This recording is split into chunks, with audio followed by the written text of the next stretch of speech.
I'm not proud of the choices I've had to make to survive. But survival doesn't ask for pride. It just demands obedience. At the time, I was 2 weeks behind on rent, down to my last pack of instant noodles. And the only thing in my fridge was a half-empty bottle of ketchup that expired in 2023. My car was running on fumes. My phone had been shut off. I hadn't spoken to another human being in 4 days. I'd been looking for work non-stop, anywhere, everywhere. Warehouse jobs, dishwashing, graveyard shifts at gas stations or grocery stores. No one was hiring. Or if they were, they didn't want someone like me. Maybe I looked too desperate. Or maybe I was already invisible. That's when I saw the sign, literally. A 24-hour McDonald's on the edge of town, the kind that always looks half-closed no matter what time you drive by. The red neon buzzed like it was tired of staying on, and taped to the glass door was a sign in crooked block letters: Help Wanted, Night Shift, Immediate Start. There was something about the word immediate that made my skin crawl. It wasn't the kind of thing that sounded inviting. It sounded urgent, like they weren't looking for just anyone. They were looking for whoever was desperate enough to say yes without asking questions. I walked in. The lobby was empty. The air was heavy with that old fry oil smell and something else I couldn't place, like old pennies and ammonia. Behind the counter stood a man who looked like he'd been carved from wax and left too close to the sun. He didn't speak. He didn't blink. He just stared until I asked, "Is the position still open?" "Start tonight, midnight. You'll get your uniform then. We'll go over the rules before the doors lock." That was it. No interview, no forms, no fake corporate smile. Just those words. I should have walked away right then. But I didn't, because I needed the job. At exactly 11:55 p.m. that same night, I was back. The parking lot was empty. Not a single car, not even Rick's. The windows were blacked out from the inside. For a second, I thought I was being pranked, that maybe there was no job, no shift, no anything. But then the door clicked open. Rick stood just inside, holding a folded uniform in one hand and a piece of paper in the other.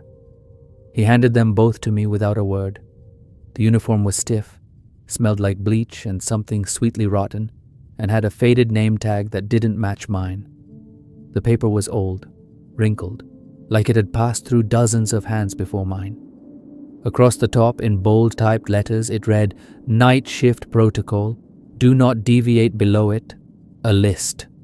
A strange, detailed list of rules, each one stranger than the last. Rick didn't explain. He didn't point to a manual or laugh like it was some initiation.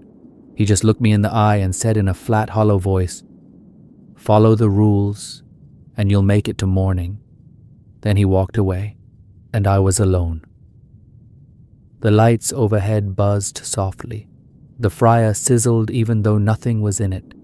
The store looked normal but felt off, like someone had built a perfect replica of a McDonald's, but forgot to give it a soul. I looked down at the rules again. Night shift protocol, McDonald's after midnight. Do not let anyone in after 12:04 a.m. no matter what they say. 2.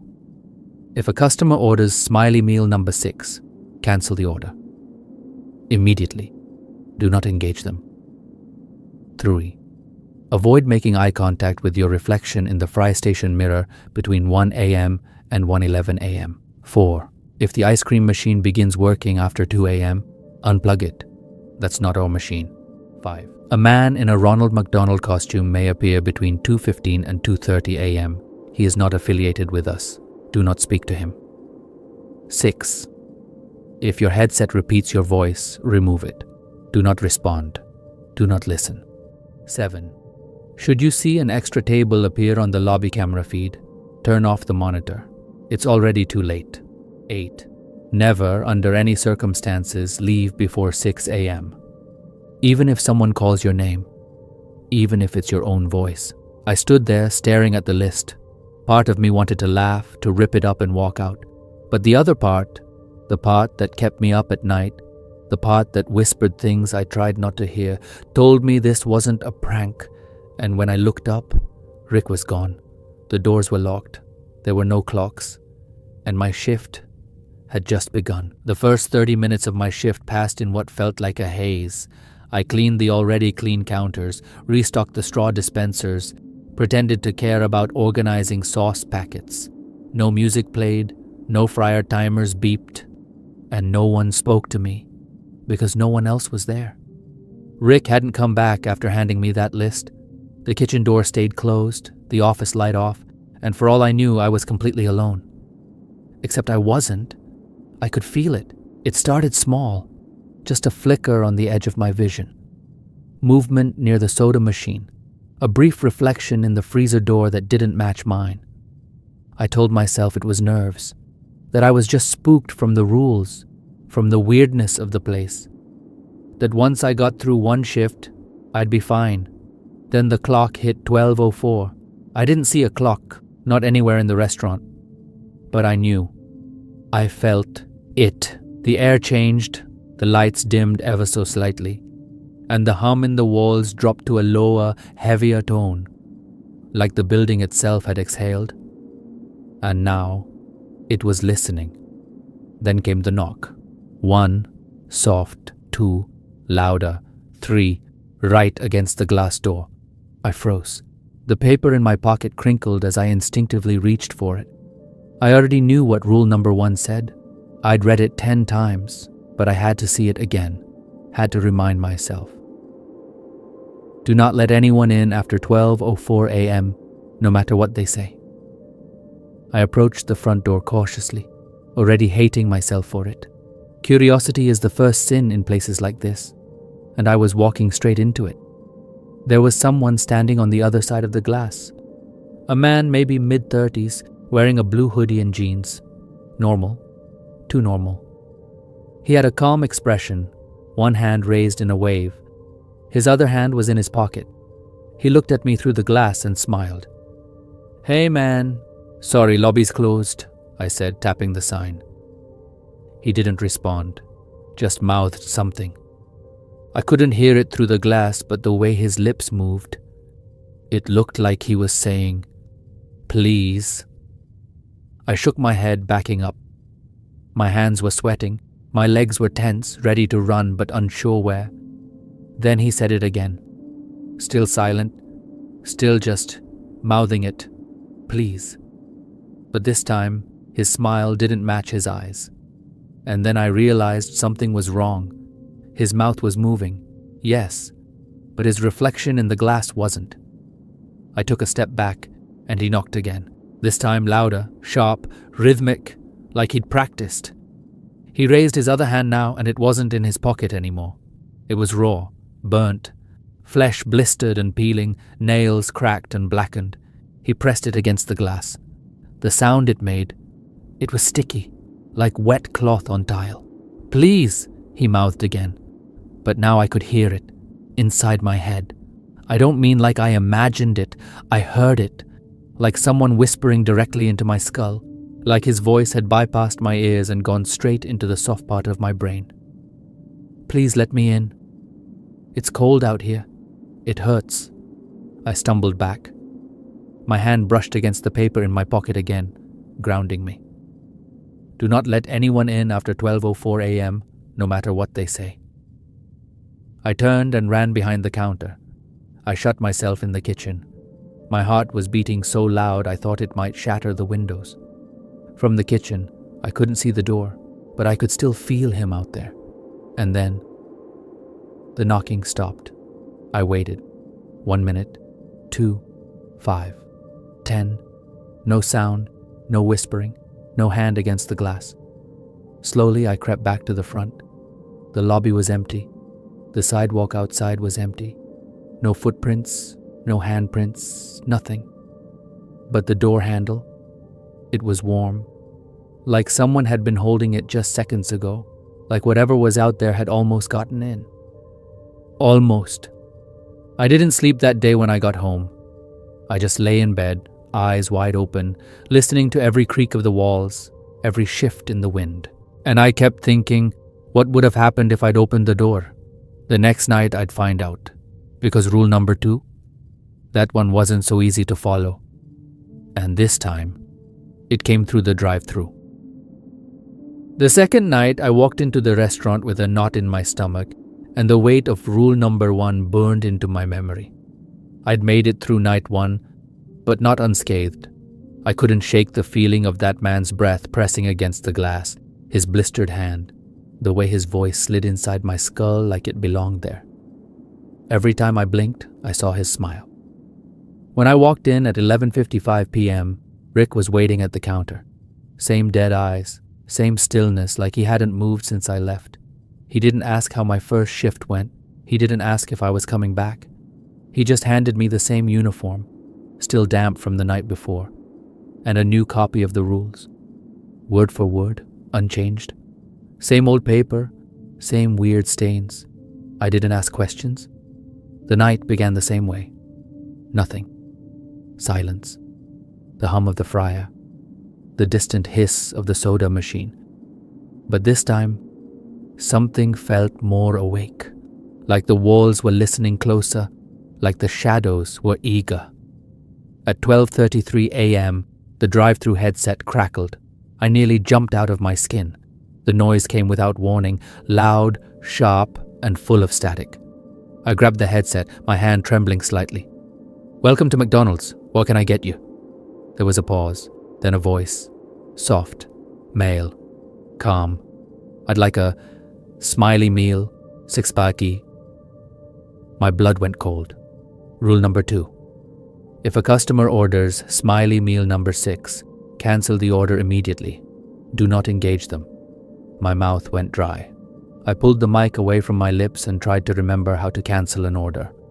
The POS screen flickered slightly, like it was struggling to breathe. Then the voice spoke again. I said, "I'd like a smiley meal number 6, extra smile." This time I heard something else in the voice, something behind it, something beneath it, like there was something else speaking at the same time, hiding in the syllables. A child's laugh, a distorted growl, the sound of teeth grinding together behind a plastic mask. I hit the cancel button. The screen didn't respond. I hit it again, harder, nothing. Then the screen flashed white for a second, and the order went through. I didn't press anything. I swear, I didn't. "Thank you," the voice said. "See you at the window." I ripped off the headset. My hands were shaking so badly I could barely grip the counter. I backed away from the monitor. My instincts screamed to hide, to run, but my legs wouldn't move. I just stood there, heart pounding, eyes locked on the window. A few seconds later, headlights appeared, but they didn't move like headlights should. They didn't glow. They pulsed, softly, like they were breathing. The car rolled up smooth and slow and stopped at the drive-thru window. It was a black sedan. No plates, no logos. The windows were tinted pitch black. I couldn't see inside, and then the window rolled down. There was no one in the driver's seat, only a Ronald McDonald mask. Resting on the seat, tilted slightly, grinning wide with dead yellow eyes. The radio was on inside the car, playing something warped and bubbly, a distorted jingle. It was the McDonald's theme but slowed down, like it was melting. Behind it, I could hear the sound of chewing. Then the bag appeared. It rose up from the passenger side seat, a paper McDonald's bag grease-stained with a single red smiley face drawn in crayon across the front. I didn't take it, I couldn't. I backed away from the window, and when I did, the bag dropped to the ground, slowly. Like a warning, the car stayed there. For over an hour, engine off, music still playing. Then it drove away. I never saw who was inside, and I never touched the bag. But the next morning, it was gone. Only the crayon smile remained, drawn on the concrete. And when I tried to wash it off, it screamed. That was the night I started seeing reflections that didn't belong to me. It began innocently enough. I went to the fry station to drop a fresh batch of fries. I hadn't eaten in hours. My nerves were shot. I figured maybe some salt and grease would help keep my hands from shaking. That's when I saw the mirror. There's a little mirror panel behind the fryers meant for safety, so you can see behind you if someone's coming through with a tray. I'd looked into it a dozen times the night before. But this time, I noticed something off. It was 1:02 a.m., and rule number 3 came screaming back to me. Avoid making eye contact with your reflection in the fry station mirror between 1 a.m. and 1:11 a.m. But I'd already looked. It was subtle at first. My reflection blinked half a second too late. I moved my head, and it lagged behind, and dragged a finger across its neck. I stumbled back, knocking over the basket of fries. The oil hissed. My reflection didn't flinch. I turned away. I pressed my back to the freezer. I shut my eyes. The lights flickered, and for just a second, I heard my own voice whispering from the mirror. Soon. When I opened my eyes, the mirror was empty, just a grease-streaked panel of steel. But I didn't go near it again. Not after what I saw on the floor beneath it.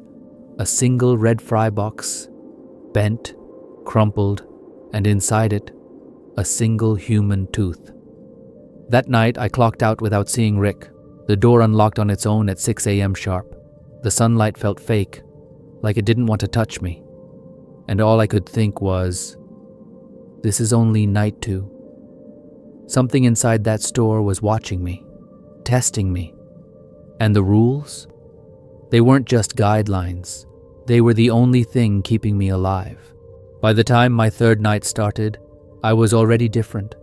The things I'd seen, the silence I'd heard, the voices that didn't belong to any living throat, all of it had twisted something in me. The world didn't feel quite real anymore. Nothing tasted the same. My apartment was too quiet, but the McDonald's, it was alive. And worse, it knew me now. I didn't see Rick that night. The doors were already unlocked when I arrived. The uniform was folded neatly on the counter, still damp like it had been waiting for me. The rules list was taped to the register, as if the building itself wanted to remind me who was in charge. Same rules, same warnings, only now, I believed every single one. By 2 a.m., the silence was heavy, like the air had thickened. I'd stopped checking the mirrors. I hadn't touched the drive-through headset. I refused to look outside, and then it started. A soft hum coming from the back low. Mechanical, familiar. I froze in place. The ice cream machine rule number 4. If the ice cream machine begins working after 2 a.m., unplug it. That's not our machine. It was 2:07 a.m. The hum grew louder. It didn't sound like normal machinery. It wasn't steady. It pulsed, like it had a heartbeat. I followed the sound down the back hallway, past the dry storage room, and into the cold prep area. There it stood, the soft serve machine. Off-white metal, old. Except, I don't remember us having one back there. It was vibrating, just slightly, the way a throat might if it was humming a tune to itself. A faint chill rolled off it, fogging the nearby freezer doors, but the lights on the front were blinking green, operational, ready to serve. I stepped closer. Written in marker above the nozzle, in shaky, childlike handwriting were the words, "My stomach turned." Still, I had to do it. I reached around the back to unplug it. The cord was thick, long, and cold to the touch. Just before I yanked it, the machine hissed. I froze. A small ding echoed from inside the machine, like a bell on an old cash register. And then it dispensed something. Thick, pale, coiling like soft serve. But it wasn't ice cream. It was pink, light pink, like chewed flesh or cotton candy soaked in milk. It landed in a cup already placed beneath the nozzle, one I hadn't put there. I looked closer. Something squirmed in it, tiny pale. Fingernails, 5 of them, floating like sprinkles. Then the machine spoke. It didn't use words. It whimpered. A sound like a child crying from under a bed, like it hurt to breathe. I unplugged the machine. The lights on the front blinked twice, then died. I threw the cup in the dumpster outside. But when I came back in, the machine was still humming, still breathing. The plug lay limp on the floor. It wasn't even connected anymore. And the cup, it was back, full again.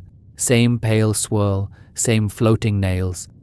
But this time, there was a tooth in the middle, baby-sized. I left it there, and I didn't look back. At 2:15 a.m., the temperature dropped. My breath fogged in front of my face. The soda machine began fizzing on its own.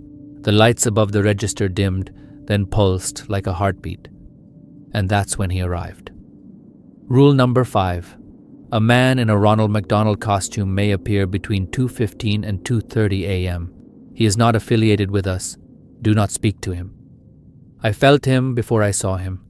That kind of pressure in the room that makes your spine lock. The primal part of your brain screaming predator. And then the faint squeak of oversized clown shoes. I turned my head slow. He stood just outside the kitchen threshold, bathed in red and yellow, grease-stained makeup smeared across cracked porcelain skin. Not a mask, not paint. It was him. Ronald, like a corpse dressed for a children's party. He was tall. Too tall. His head nearly scraped the ceiling. His smile was painted too high. His mouth was too wide. And he was watching me. He didn't move. He didn't blink, just stared with bulbous yellow eyes that didn't seem like they were meant for seeing, but for measuring. I looked away. I busied myself with refilling the napkin dispenser, hands trembling, breathing shallow. He stepped closer.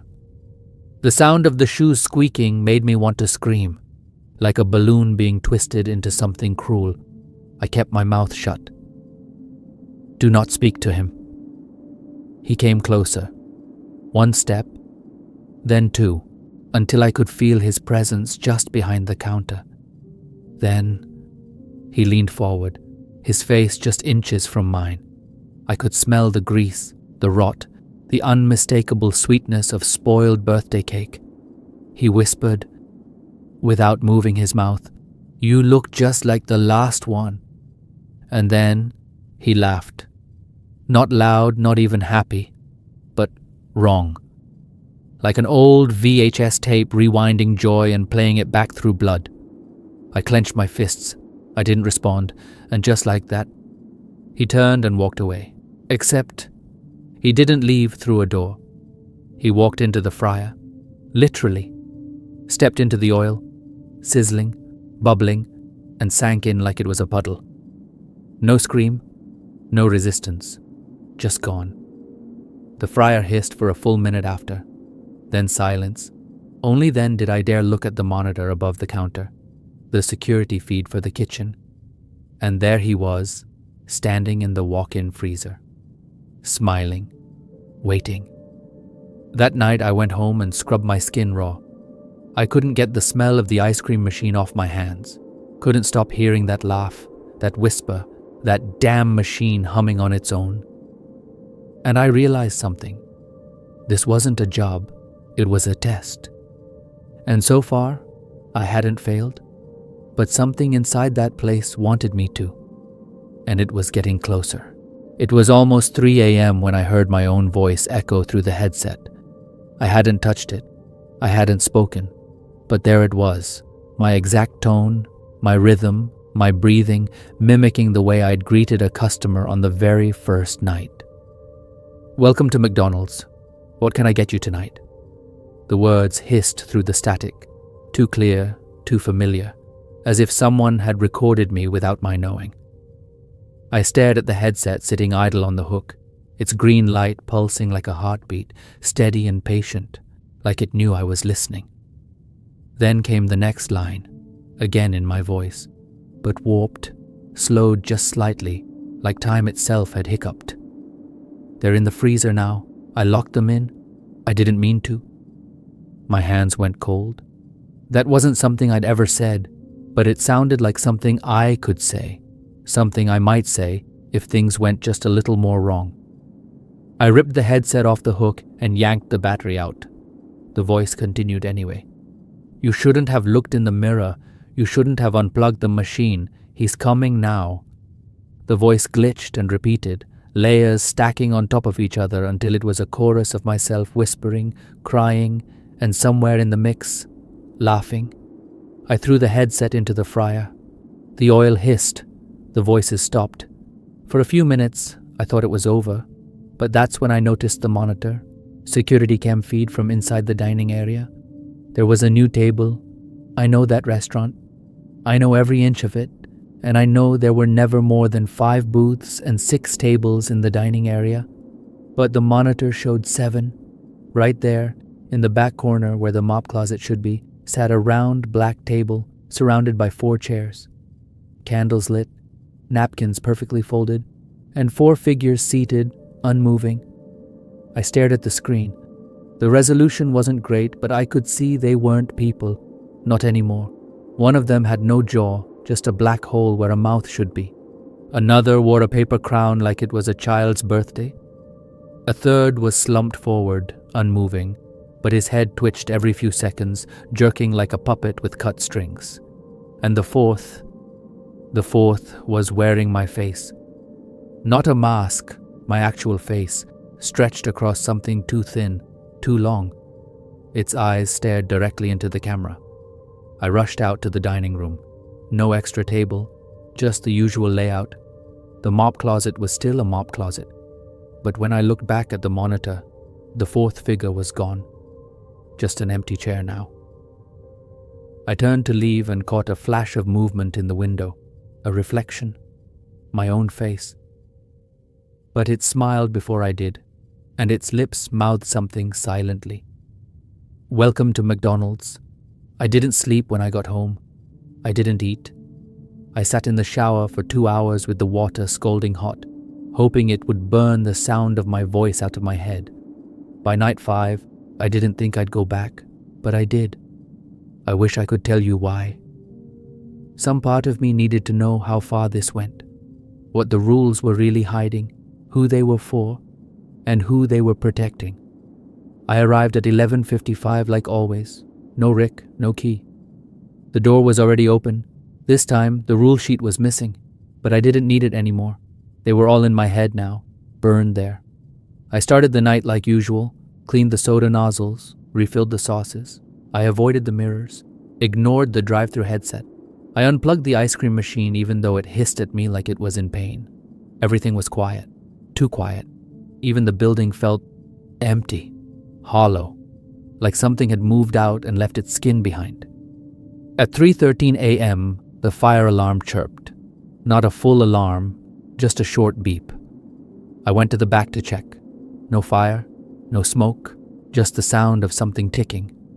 The walk-in freezer was open, light on, frost clinging to the threshold, and on the floor, just inside, a box, cardboard, plain, with one thing written on the lid: for you. I should have walked away, but I didn't. I opened it. Inside was my name tag, not the one I wore, the first one, the one from my first job at a different McDonald's 5 years ago. I hadn't worked there since high school.